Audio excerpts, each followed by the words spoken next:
Hello, let's read the question. A steel wire of length L and cross-section area A is stretched by 1 centimeter under a given load. When the same load is applied to another steel wire of double its length and half of its cross-section area, the amount of stretching is okay.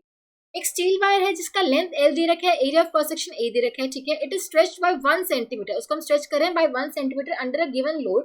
When the same load is applied to another steel wire of double its length and half of its cross section area, उसे बताना है कि इसमें amount of stretching कितनी होगी. मान लो हमारे पास एक पहले एक स्टील वायर थी, इसको हम P बोलते हैं, ठीक है. इसको हम स्ट्रेच कर रहे हैं, एक हमने यहाँ पे लोड लगा रखे हैं, ठीक है. इसमें स्ट्रेचिंग कितनी आई, इसका जो लेंथ हमें मान लो क्वेश्चन में दे रखा है L दे रखा है, एरिया दे रखा है हमें Q, ठीक है. इसमें जो स्ट्रेचिंग आई है दैट इज 1 सेंटीमीटर, यानी कि हम 10⁻² मीटर, ठीक है. लोड W लग रहा हुआ इस पे, ठीक है.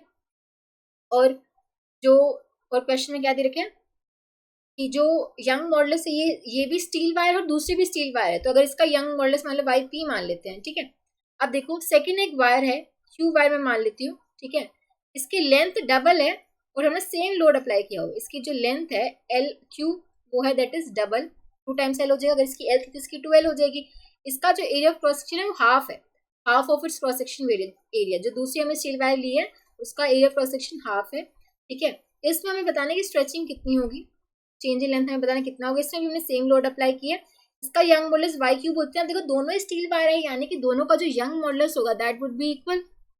अब देखो यंग मॉडुलस हम कैसे डिफाइन करते हैं, स्ट्रेस अपॉन में एरिया होता है, तो स्ट्रेस हो जाएगा force per unit area divide by strain क्या हो जाएगा डेल्टा L बाय L, यानी कि हो जाएगा F by A delta L और L ऊपर चला जाएगा, यानी कि अब यंग मॉडुलस दोनों का सेम है, तो हम बोल सकते हैं FLP divide by area of P stretching in P that would be equal to FLQ area of Q delta L of Q.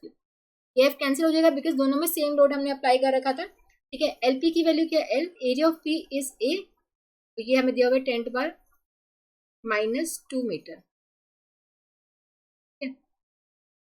LQ is given as 2L, area of Q is A by 2, और ये हमें निकालना ही है, ठीक है. L A तो cancel हो जाएगा, तो यहाँ पे बचेगा 1/10⁻², यहाँ बचेगा 2 ऊपर चल जाएगा 4 डिवाइड बाई डेल्टा LQ. तो यहाँ से delta LQ would be equals to 4 into में 10⁻² मीटर, यानी कि ये आ जाएगा 4 सेंटीमीटर. यानी कि अगर हम दूसरे स्टील वायर जिसकी लेंथ डबल है और area of cross section half है, half of the previous wire है, ठीक है, तो उसमें क्या हो जाएगा, जो स्ट्रेचिंग होगी अमाउंट ऑफ स्ट्रेचिंग वो कितनी हो जाएगी 4 टाइम्स हो जाएगी, ठीक है. ऐसे हम बोल सकते हैं और 4 centimetre would be the correct answer, जो कि हम देख सकते हैं ऑप्शन सी में गिवन है. Option C would be the correct choice. I hope आप सबको समझ आया होगा. Thank you so much.